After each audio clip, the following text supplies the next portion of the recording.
when you have a court judgment, even if you do not believe or think that the judgment of the court is unfair, the usual thing to do is to first of all abide by that judgment until it's set aside. Now, but I think the issue here is the claim by the state government that there was nowhere in that judgment where the court ordered a reinstatement of the sacked local government chairman. And that was why they went ahead to conduct a new local government elections, where we now have new sets of local government chairmen side by side with those reinstated by the Court of Appeal. And the problem we have in this country is that no matter how clear a judgment is, lawyers and their clients will still look for ways and means to create confusion around that judgment, so that constantly we have conflicts in our politics. And you want to ask yourself, yes, politics is conflictual, but what are the conflicts about? It's not the size of the budget for water, for roads, for school, for infrastructural development, and all that. It's always about who gets what, when, and how.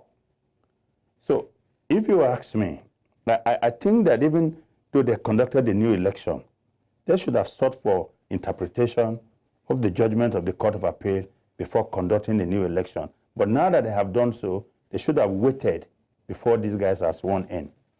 So how do you think this power struggle between the APC and the PDP in Osun State will affect grassroots governance and public trust in democratic and just in the democratic institutions? The first and foremost, people no longer trust our democratic institutions. Largely, they are not useful to the people, all right? It's all about promises, about what they are going to do. Even those who are in power right now, they're talking about what they will do in 2027. Now they have the opportunity. So it's not about even trust anymore. But how does this serve the people, all right? The needs of the people can't wait for this unnecessary conflict in politics.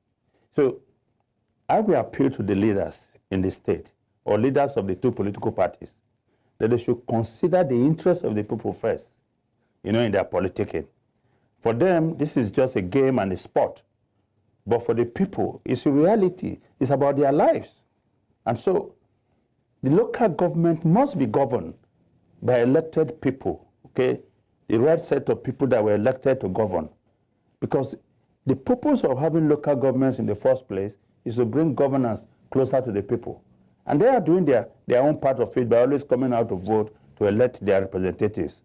So my appeal will be to the leaders of the two political parties to abide by the ruling of the court, even if we have new set of local government chairmen that have been elected, right? They can wait on the sidelines until there's a proper interpretation of the judgment by the Court of Appeal. And then that decision can be made. And what broader political implications could this conflict between state and court-backed officials set for local government autonomy in Nigeria? So first of all, the issue of local government autonomy has been on the table for too long.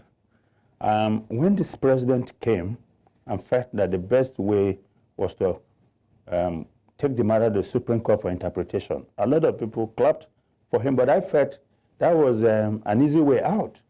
Now, the best way to secure local government autonomy is to do a constitutional amendment. Even at that, nobody is sure that even that politicians will play by the rules in this country. But having said that, it is critical and it is very important, right, that we have clear-cut reforms in this sector, very critical government arm that delivers the goods to the people. And the only way, and the best way to do that is that even after you have a constitutional amendment or the judgment of the court, politicians need to develop new kind of attitude that will serve the people better. Attitude that says, look, it is not about us as individuals, okay? A desire to live for causes that are greater than themselves. That is the way to solve problems. The laws will not always be right. The pronouncement of the courts will not always be right. All right. But when you have people who are bent on doing the right thing and moving the society forward, and then you have things work out. All right. Well, we must say thank you for taking out the time to join us, Mr. Adigba.